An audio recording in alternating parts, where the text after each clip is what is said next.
Cuando nos ponemos a ver a los hermanos que nacen de la misma madre, cuán distintos pueden llegar a ser, aún viniendo de los mismos genes de sus progenitores. Cuanto más la diversidad que se encuentra en el pueblo de Dios, en su iglesia. Por lo tanto, es un gran desafío cuando nosotros hablamos acerca de la unidad. Cuán importante es la unidad para la iglesia de Dios, cuán importante es para que se cumplan los propósitos que Dios tiene para su pueblo y el mundo en el tiempo final. El apóstol Pablo le da sabios consejos a la iglesia de los filipenses en el capítulo 2 para intentar entender la importancia de la unidad, el rol que juega en la iglesia y la necesidad de trabajar en ella todos los días. El apóstol Pablo nos va a dar el mejor y mayor de todos los ejemplos de unidad.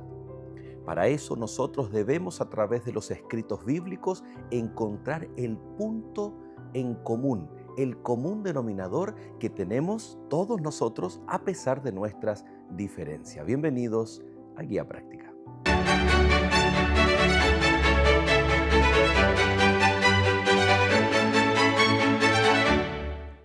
¿Cómo están, queridos amigos? Un gusto saludarles desde la fría Canadá, fría y nevada Canadá, aquí desde la ciudad de Toronto, la provincia de Ontario. Ustedes ven a mis espaldas cómo está todo blanco, ¿no? Estamos pasando días de mucha nieve, de temperaturas bajas, así que estamos también, por supuesto, leyéndote desde dónde nos estás acompañando, ¿no? Sabemos que en Centroamérica hay muy lindo y hermoso, agradable clima. En Sudamérica están pasando allí también un verano muy caluroso. De hecho, estamos orando, estamos siempre ahí pendientes, especialmente de aquellas catástrofes, de los incendios que están ocurriendo en la parte central, centro-sur de el país de Chile. Un fuerte abrazo a nuestros amigos, hermanos que especialmente lo han perdido todo. Que Dios les sostenga, Dios va a estar con ustedes, Dios está con ustedes y por supuesto lo hace también a través de la iglesia, a través de las ayudas que en estos momentos siempre la iglesia está preparada, a través de ADRA, a través de la acción solidaria de nuestra iglesia. Así que escríbenos, por supuesto también que estamos orando, estás también ahí preocupado, orando por diversas situaciones, tanto personales como situación país, distintas situaciones que nos permiten unirnos para poder orar a nuestro Dios. Antes de orar, por supuesto, volver a invitarte para que nos acompañes también, no solamente en este repaso y estudio de la lección de escuela sabática, sino también estamos durante este trimestre, durante estos 3 meses que estamos estudiando Filipenses y Colosenses, estamos allí con el programa Escuela Sabática Práctica, también desde un enfoque práctico, desde la Biblia, lo teórico, a cómo aplicarlo y cómo entender la palabra de Dios en nuestra vida práctica. Allí en el canal de YouTube Esperanza TV. Esperanza TV es el canal oficial de la Iglesia Adventista en español para Norteamérica. Y por supuesto, a través de todas sus plataformas, Facebook, Instagram, encontrarás muy hermoso material. Hoy quiero destacar un material muy especial. ¿Sabías tú que la escuela sabática tiene un canto lema o canto tema, que tú lo puedes descargar o se lo puedes compartir el link a tu encargado de comunicaciones o audiovisual de la Iglesia Adventista a la cual tú perteneces, para que cada sábado pueda cantarse este himno que habla precisamente de la temática de todo este trimestre de la escuela sabática? Entonces, ya hecha la invitación para que te suscribas y también nos acompañes ahí desde Esperanza TV. Vamos entonces a orar. Querido y buen Dios, gracias Señor te damos por el privilegio y oportunidad de poder abrir tu palabra. En esta hora, Señor, queremos que interceder por aquellos, Señor, que lo han perdido todo, que ven amenazadas sus viviendas, sus vidas. Pon, Señor, un cerco protector en sus vidas. Permite que esta situación, Señor, fuera de control, muy pronto pueda controlarse. Ayúdanos también, Señor, a ser solidarios desde donde quiera que estemos. Y así también, Señor, con nuestras peticiones también personales, que tú puedas, aquellas que se han escrito, que están en nuestros corazones, que tú puedas, Señor, atender cada una de ellas. Gracias te damos. Oramos en el nombre de Jesús. Amén, Señor. Hoy vamos a estudiar Filipenses capítulo 2. El capítulo 2 de Filipenses contiene una unidad extraordinaria que habla acerca de Cristo Jesús. Habla de su naturaleza, habla acerca de la misión, habla de intentar entender, aunque Pablo no quiere hacer una apología teológica de la naturaleza de Cristo, más bien él quiere ejemplificar que la humildad de Cristo Jesús llegó a tal punto y ahí él describe cómo era, cómo estaba y dónde estaba antes de venir a este mundo y en qué condición vino a este mundo. Insisto, el énfasis de Pablo es tomar como ejemplo la encarnación de Cristo para hablarnos acerca de la humildad. Pero ¿qué tiene que ver la humildad con la unidad? Porque la temática de la lección de esta semana, su énfasis está puesto en la unidad y no en la humildad. ¿O será que la humildad es necesaria para la unidad? Bueno, vamos a ir descubriendo en el capítulo 2 y antes de llegar a esa porción magistral y maravillosa que habla acerca de Cristo Jesús, vamos a ver entonces cuáles son aquellos puntos que nos conectan, que nos unen, que nos permiten ser iguales, no solamente entre nosotros, sino también iguales a Cristo Jesús. Ese es el desafío que Pablo tenía en mente. Personas muy distintas. Hasta el día de hoy, la iglesia está compuesta de personas muy distintas. Es maravilloso, por ejemplo, cuando aquí en Canadá, un país conformado en su gran mayoría por migrantes, cuando cada sábado nos encontramos en el templo, nos encontramos de distintos países e incluso continentes.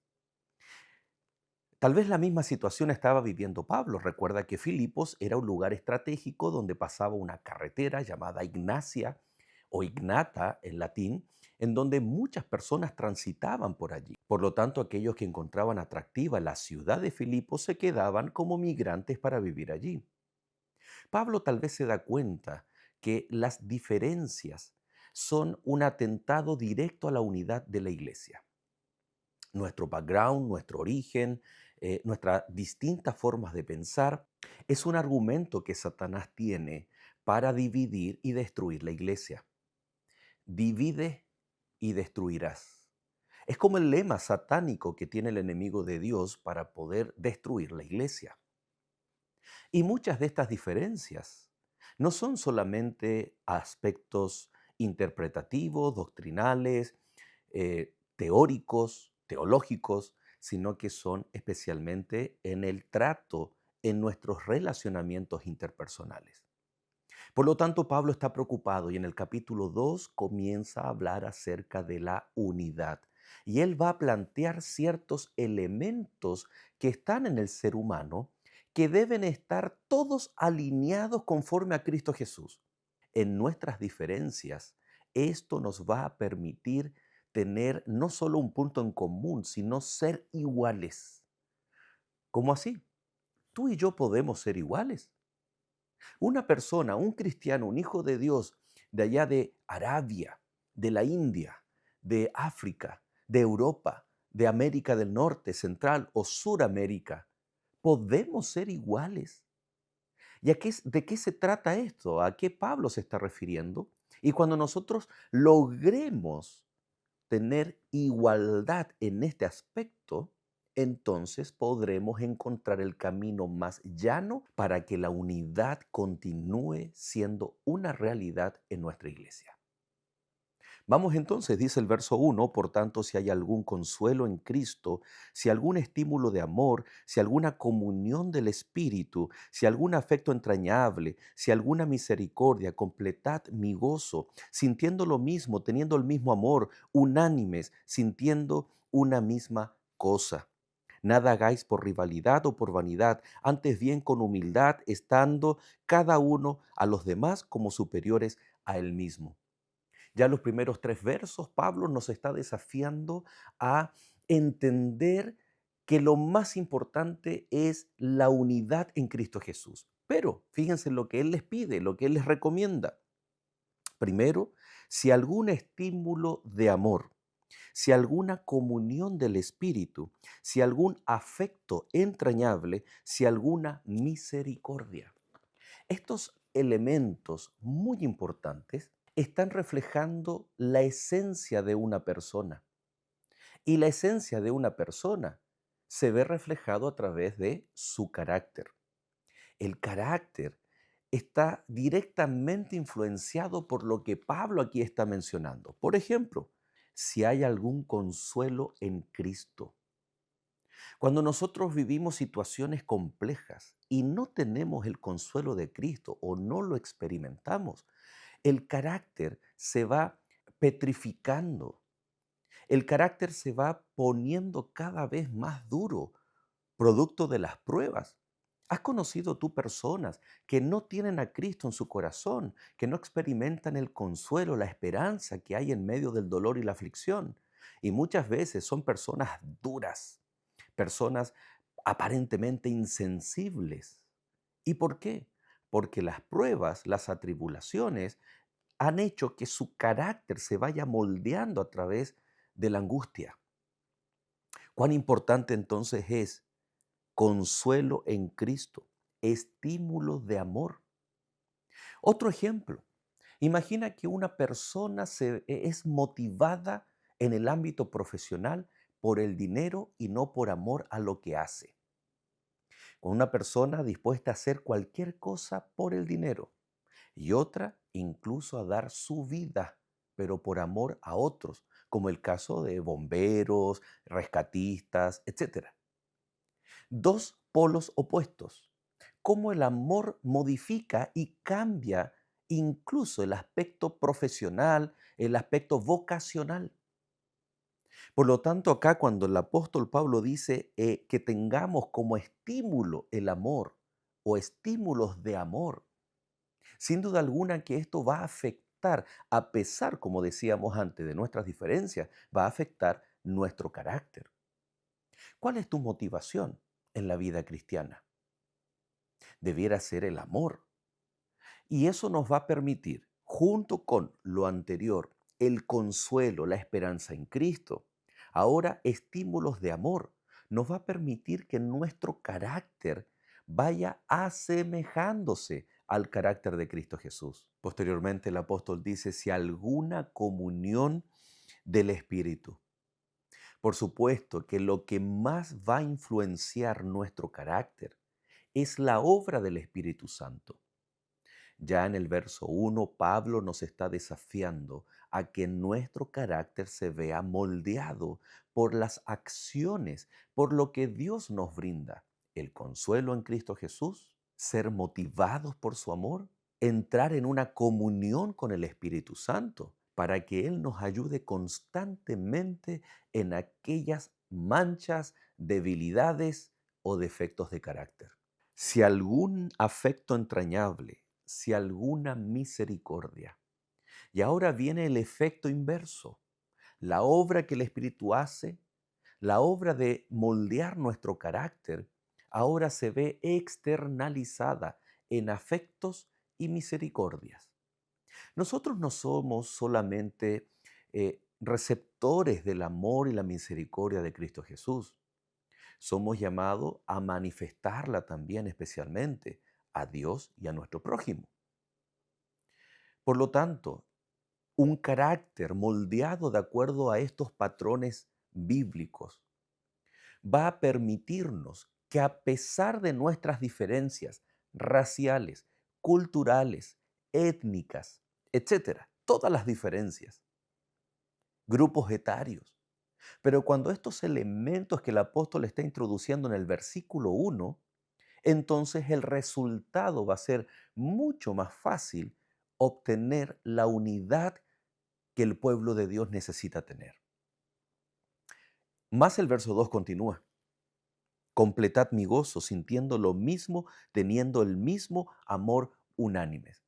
Aquí está la conexión del verso 2 y el verso 1. El verso 2 necesita y depende del verso 1. Así que completen mi gozo, permanezcan unidos en amor. Es interesante que este consejo Pablo no lo da sin antes hablar de que debes experimentar el consuelo de Cristo, ser motivados por el amor y por supuesto la obra de la comunión, los resultados de la comunión del Espíritu Santo en nuestra vida. El carácter. Podemos ser muy distintos, pero a la vez podemos estar unidos con un mismo sentir, con una misma manifestación del carácter. Yo recuerdo que muchos años atrás se hablaba, se predicaba, se estudiaba acerca del carácter.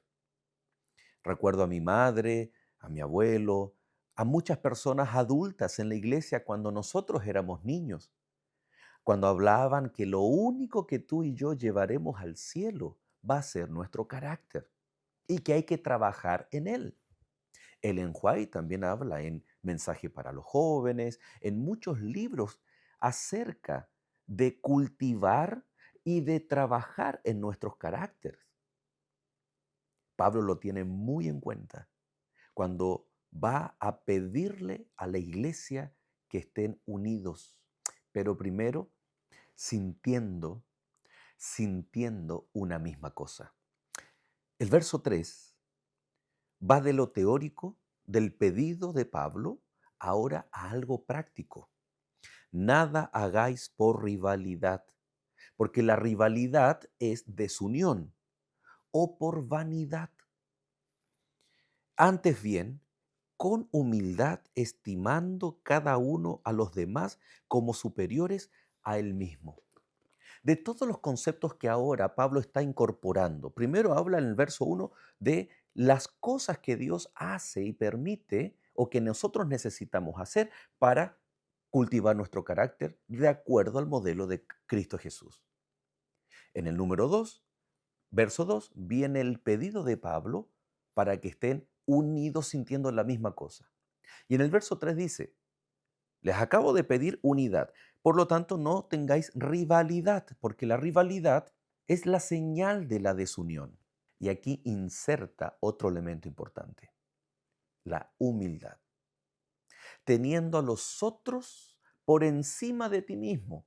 ¿Por qué? Porque el orgullo, que es lo contrario a la humildad, nos hace sentirnos superiores a los demás, que somos mejores, que somos más, que tenemos más.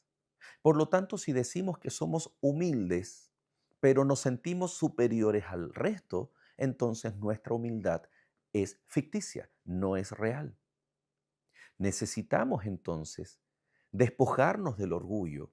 Y en la palabra de Dios encontramos a Cristo Jesús siendo el primero de ellos, no solamente diciéndolo, ahí en Mateo, en el Sermón del Monte, dando consejos en sus enseñanzas. ¿Recuerdas, por ejemplo, cuando Jesús dijo que si alguien quiere ser el mayor en el reino de los cielos, ese es el que tiene que servir? Y el que se humilla será enaltecido, pero el que se enaltece será humillado. ¿Recuerdas hombres en la Biblia como Moisés, David, como el mismo Juan el Bautista, los cuales vivieron en etapas distintas? Vamos a tomar estos tres ejemplos porque son muchísimos los ejemplos. Y ellos siguieron el consejo de Filipenses capítulo 2, verso 1. Y el resultado fue personas distintas, distintas culturas, distintos idiomas, distintos contextos, pero lograron que su carácter se asemejara al carácter de Cristo Jesús. Por lo tanto, la unidad necesita que tú y yo tengamos una cosa en común, el carácter. Lo que viene a estropear nuestro carácter, las rivalidades, pero especialmente el orgullo. Y por esa razón, a partir del verso 4 y 5, el apóstol Pablo ahora se detiene en la humildad. Pero pastor podría haberse detenido en la fe, en la esperanza, en el amor, y en otra, en Corintios dice, pero el principal de esto es el amor. ¿Por qué la humildad? Pastor podría haberse detenido en el amor al prójimo, podría haberse detenido tal vez en el orgullo, hablar acerca de esos elementos. Pero no, Pablo se detiene en la humildad, algo muy importante y necesario para que la unidad sea real en nuestra iglesia. El verso 4 dice, no busquéis vuestro propio provecho, sino el de los demás. Wow. sin comentarios. Es un verso que no amerita mayor comentario porque es tan explícito y es un consejo tan necesario. Y es allí donde viene ahora el verso 5, cuando tal vez alguno de nosotros, alguno de los filipenses pregunta, pero no, Pablo, yo soy humilde. Gracias a Dios soy humilde. Cuando muchas veces nosotros creemos ser algo, pero estamos muy distantes de aquello. Y entonces Pablo trae el mayor de los contrastes, pero a la vez es una meta que podemos tú y yo alcanzar. Y dice, haya pues en vosotros este sentir que hubo también en Cristo Jesús. Y comienza, ¿no? Él siendo en forma de Dios, no estimó el ser igual a Dios como cosa que aferrarse, sino que se despojó a sí mismo, tomó la forma de siervo y se hizo semejante a los hombres. Mas aún hallándose en la condición de hombre, se humilló a sí mismo, haciéndose obediente hasta la muerte y muerte de cruz. Hasta aquí Pablo está hablando en este himno. Este es un himno, es un cántico, es una poesía, en donde está mencionando el acto que refleja la esencia del carácter de Dios. ¿Recuerda cuál es el carácter de Dios? Por supuesto, Dios es amor. ¿Por qué Dios envía a su Hijo? ¿Y por qué Cristo siendo el Rey de Reyes y Señor de Señores? ¿Por qué Cristo siendo aquel que estaba sentado junto al Padre en el trono? Aquel que era Dios, estaba con Dios. Y Pablo menciona que no solamente el carácter de Dios es amor, sino que lo ilustra a través de la encarnación del Hijo de Dios. La mayor expresión de amor es cuando Cristo vino a este mundo. Cuando nosotros pensamos en, entre comillas, lo que dejó, lo que tomó y cómo después a partir del verso 9, por eso Dios también lo exaltó sobre todas las cosas y le dio un nombre que es sobre todo nombre, para que en el nombre de Jesús se doble toda rodilla, de los que están en los cielos, en la tierra y debajo de la tierra, y toda lengua confiese que Jesucristo es el Señor para gloria de Dios Padre. Termina con aquella estado y situación en la cual Cristo estaba antes de venir a este mundo. Los versos 6 al 8 de Filipenses capítulo 2 enfatizan la humildad, la condescendencia, la encarnación de Cristo Jesús. Y los versos 9 al 11 nos están mostrando la exaltación que Dios Padre le da a Jesús después de su ascensión. Esta humildad de Cristo motivada por el amor es realmente maravillosa porque dice que Él siendo en forma de Dios. Y esta palabra se está refiriendo a que Cristo no solamente tenía la forma, la apariencia, sino también el estatus de Dios, tal como Juan lo dice, como acabamos de mencionarlo en el capítulo 1 de su Evangelio. Era y estaba con Dios. No estimó el ser igual a Dios. Es decir, aquí nosotros tenemos la enseñanza bíblica de la divinidad, de la naturaleza de Cristo previo a su encarnación. Cristo tenía la misma naturaleza de Dios Padre. Cristo era Dios, la misma categoría de Dios. Cristo no es un ser engendrado, Jesús no es un Dios a menor escala en relación a su Padre, sino que es coeterno y la misma esencia y sustancia de Dios. Pero el verso 7 nos desafía a lo siguiente, sino que se despojó a sí mismo, tomó la forma de siervo y se hizo semejante a los hombres. Mucho cuidado porque aquí la palabra morfé del verso 6 no es la misma que la palabra semejanza de hombre. Si bien Cristo toma la naturaleza del hombre, porque siente hambre, porque Jesús siente cansancio, porque tiene la necesidad de comer, de beber, de dormir, de descansar, como lo fue el caso cuando estaba durmiendo en medio de una tormenta. Jesús tenía necesidades humanas, mas no tenía la tendencia pecaminosa que el ser humano tenía, pero sí tenía la chance de pecar. Por eso Satanás lo tentaba, para que cometiera pecado.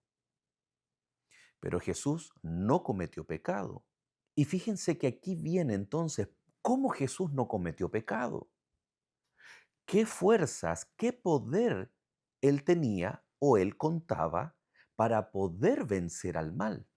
Cuando el verso dice que Jesús se despojó de sí mismo y toma la condición del ser humano a semejanza, la naturaleza a semejanza del hombre, necesitamos preguntarnos si realmente Jesús hubiese dejado su poder divino en el cielo,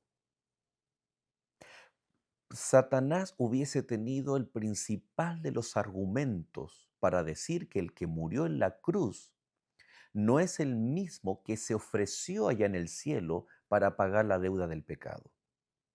Quien se ofrece en el cielo para venir a morir en la cruz pagando la deuda del pecado es aquel que es Dios como el Padre, aquel que es eterno y tiene la misma esencia y la misma sustancia que el Padre. Por lo tanto, el que desciende, el que nace, el que se encarna, Cristo Jesús, es el mismo que estaba en el cielo. Pero, por razones obvias, ¿no? Pero, tal como dice Éxodo, como el mismo Dios, Cristo Jesús le dice a Moisés, cuando éste quería verlo cara a cara, ningún ser humano me puede ver y podrá seguir viviendo. Por lo tanto, fue necesario que esa palabra, despojarse a sí mismo, se pueda entender como que el Señor veló toda su gloria. Y cuando vino a este mundo, por ejemplo, a nacer de una mujer, pudiendo con su poder haber descendido ya tomando una forma de adulto, pero Jesús tuvo que inhibir su poder para su propio beneficio. Si Jesús ocupaba su poder para ganar ventaja en relación al ser humano, como por ejemplo ahorrarse 30 años de vida en este mundo hasta comenzar su ministerio, entonces el enemigo de Dios hubiese tenido el argumento para decir, está ocupando su poder para su propio beneficio. ¿Recuerdas cuando Jesús estaba fuera de la tumba de Lázaro? Cuando dice el texto bíblico en Juan capítulo 11 que el Señor levantó los ojos al cielo y le habló al Padre. Y Jesús dice, Padre, gracias te doy por haberme oído. Yo sé que siempre me oyes, pero lo que dije por causa de la multitud que está alrededor para que crean que tú me has enviado. Y habiendo dicho esto, clamó a gran voz, y estoy leyendo el capítulo 11, verso 43 del libro de Juan, del Evangelio. Luego clamó a gran voz, Lázaro, ven fuera. Jesús está pidiéndole al Padre. Jesús, cuando usa su poder, es para beneficio de otros. Y aquí dice, para que crean que tú me has enviado. Nunca Jesús usa su poder para su propio beneficio. Hay un episodio de la vida de Jesús en la cual él dice en la sinagoga, hoy se ha cumplido ante vosotros, yo soy el que soy. Y los fariseos, los escribas que estaban en esa sinagoga empiezan a empujar a Jesús para tirarlo por un precipicio. Y en ese momento dice que Jesús se escondió de ellos. Y claramente alguien puede decir, hey, momento, aquí Jesús está usando su poder para su propio beneficio, para que no lo destruyan, no lo maten. Pero ¿sabes qué? Esa porción bíblica, ese verbo está escrito en voz pasiva. Algunas traducciones de la Biblia lo traducen correctamente y ponen allí, y fue escondido de ellos. ¿Por qué? Porque Jesús no usó su propio poder para su beneficio. El cielo, los ángeles, el Padre tienen que intervenir en la vida de Cristo Jesús. ¿Recuerdas después del bautismo? Este es mi Hijo amado en quien tengo contentamiento. Es una confirmación de que la vida de Jesús antes de su bautismo, había estado ausente de que Él usara su poder para su propio beneficio y que al comenzar su ministerio, ahora Cristo continuaba inhibiendo su poder voluntariamente, pudiendo usarlo pero no lo estaba usando para su propio beneficio. Más claro ejemplo, después de esa confirmación, declaración divina del Padre en el bautismo, Jesús está 40 días en el desierto. Satanás viene para tentarlo. ¿Y qué ocurre allí? Jesús no usa su poder para su propio beneficio. 40 días sin comer. Por supuesto que la prueba no solamente era con respecto al apetito que Jesús tenía para que convierta las piedras en pan, sino que también era si realmente eres el Hijo de Dios. Satanás viene abiertamente, como lo hizo en el jardín del Edén, para desafiar lo que Dios había dicho: tú eres mi hijo. 40 días después, Satanás dice: ¿realmente tú eres el Hijo de Dios? Si realmente, porque mira cómo estás. Pareces, incluso, podría haberle dicho, pareces un ángel caído. Pero si realmente eres el Hijo de Dios, entonces ahí está la esencia de la tentación para Jesús. No solamente para satisfacer su apetito, sino también para demostrarle, no solo a Satanás, sino al mundo entero, que Él es el Hijo de Dios. Pero ¿qué hace Jesús? Confía en la palabra escrita. Escrito está, pero también confía en la palabra oída, lo que Él había escuchado ahí en el río Jordán. Tú eres mi Hijo amado, en quien yo tengo felicidad y contentamiento. Por lo tanto, Jesús aquí nos está demostrando que el despojarse a sí mismo es una absoluta dependencia de su Padre. Por eso Jesús iba al huerto a orar incluso toda la noche. Por eso Jesús, cada vez que tenía que hacer algo muy importante, ya lo vimos afuera de la tumba de Lázaro, pero ¿te acuerdas cuando dice Marcos capítulo 3, verso 13 y 14? Habiendo subido al monte, Jesús oró y al otro día llamó a los que él quiso para que estuvieran con él y luego los envió a predicar. Cuando Jesús tenía que elegir a los discípulos, Jesús va a orar porque dependía de su Padre incluso para tomar aquellas decisiones. Por supuesto, cuando iba a enfrentar la muerte en la cruz, en aquel momento en el Getsemaní, cuando Jesús ora y a la vez suda gotas de sangre, Jesús está dependiendo absolutamente del Padre. Un ángel desciende para alentarlo, para animarlo. Por eso Jesús nunca usó su poder para sí mismo, sino que lo usaba para beneficio, para sanar, para milagros, para que otros creyeran. ¿Te acuerdas de la mujer con el flujo de sangre? Alguien me ha tocado, Señor. Todos te apretan.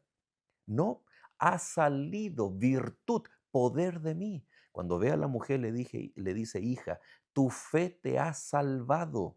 No solo sanidad, sino salvación. El poder de Cristo Jesús estuvo dispuesto para sanar, pero principalmente para salvar. Pero Él lo bloqueó, Él inhibió su poder o el usar su poder para su propio beneficio. Eso Pablo lo entiende y está descrito con la palabra despojarse, con el verbo despojarse. Pero no significa, porque cuando tú llegas, por ejemplo, a un lugar, te despojas de tu abrigo y lo dejas colgado, te deshiciste de él, ya no lo tienes. Cuidado, la palabra despojarse aquí es inhibir, no es dejar, porque si Jesús hubiese dejado algo en el cielo, entonces quien murió en la cruz es un Dios inferior al Padre. Es Jesús inferior al que se ofrece. Jesús no deja nada en el cielo. Jesús viene con todo y la gloria que él tenía está inhibida. La tiene, pero está inhibida, porque de lo contrario, quienes rodeaban a Jesús hubiesen muerto con la gloria de Cristo Jesús. Los versos 9 al 11 hablan de la gloria que Cristo recibió. Yo solo quiero destacar esto, porque Jesús se lleva algo al cielo. Se lleva cicatrices en sus manos, un cuerpo glorificado. Muchos se preguntan si Jesús perdió su omnipresencia cuando ascendió al cielo. Ahora vamos con la misma pregunta, pero en sentido inverso. Jesús no deja nada en el cielo cuando viene a la tierra, pero sí inhibe su poder y su gloria para su propio beneficio. Cuando vuelve al cielo, Jesús ahora disfruta y tiene todo para sí mismo: su poder, La gloria le es devuelta, se desinhibe esa gloria y los seres celestiales, porque son perfectos, pueden estar ante la gloriosa presencia del Rey de Reyes y Señor de Señores. Pero cuando Cristo resucita, resucita con un cuerpo glorificado, con marcas en sus pies, en sus manos, en su costado. Y entonces ahora ese cuerpo y le impide a Jesús ser omnipresente. Si alguien dice que sí afirmativamente, entonces Jesús retornaría al cielo perdiendo uno de sus atributos, que es la omnipresencia. Y Jesús tiene que volver. Ese pedido, Señor, dame la gloria que tuve, vuelve a dármela ahí en Juan 17 en su oración. Por lo tanto, Dios el Padre no le devuelve algo a medias. Mira, no le dice, como ahora tú traes este cuerpo glorificado, pero que tiene las marcas de la crucifixión, por lo tanto ahora pierdes la omnipresencia. Y permítanme recordar el ejemplo cuando Jesús resucita y posteriormente a la resurrección Jesús aparece en medio del aposento donde estaban los discípulos escondidos. Jesús no toca la puerta. Jesús aparece en ese momento. No necesitamos ser científicos con respecto a la física, ser expertos en la materia, pero aquí Jesús, su cuerpo glorificado, fue capaz de traspasar la materia, puertas, paredes o techo. Por lo tanto, así como Jesús con su poder, su cuerpo fue capaz de estar por sobre las leyes de la física. Dicho de paso, ¿quién creó las leyes de la física? Por supuesto, el Creador. Y nunca el Creador puede estar sometido a la creación, sino que éste está por sobre incluso las leyes de la creación. Por lo tanto, cuando Cristo vuelve y asciende al cielo, Él no pierde su omnipresencia, aún teniendo un cuerpo glorificado. De hecho, también antes de venir a este mundo, tenía un cuerpo, porque el ser humano fue creado, dice el Génesis capítulo 1, a imagen y semejanza de Dios. Por lo tanto, así como Adán y Eva, tú y yo tenemos oídos, ojos, nariz, boca, extremidades, fuimos hechos al molde, imagen y semejanza de nuestro Dios. Por lo tanto, Cristo al volver con su cuerpo glorificado, el cuerpo no le es impedimento para su omnipresencia. Cuidado, porque muchos dicen, oh no, ahora es omnipresente a través del Espíritu Santo. No, Cristo es. Por supuesto, el Espíritu Santo también lo es, pero Cristo y el Padre también son omnipresentes. Jesús no deja nada en el cielo al venir a este mundo y cuando asciende al cielo tampoco pierde nada y recibe todo de vuelta. Bueno, el tema es que el apóstol Pablo toma este ejemplo extraordinario e insisto, su énfasis no era darnos una cátedra acerca de la naturaleza de Cristo, aunque lo explica, y ahí es donde nosotros también podemos aprender un poquito. Lo que Pablo está diciendo es que ese acto tremendo de humillarse a sí mismo, no solamente cambiando su estatus de Dios Todopoderoso Creador a ser un ser humano, a ser un bebé que nace en un pesebre, a ser un Dios y a la vez hombre, Dios hombre, y que muere en la cruz, sino que nos está hablando de que Cristo, pudiendo hacer cosas para sí mismo, no lo hace. Eso es humildad. Es humillación, pero también es la humildad que necesita el pueblo de Dios.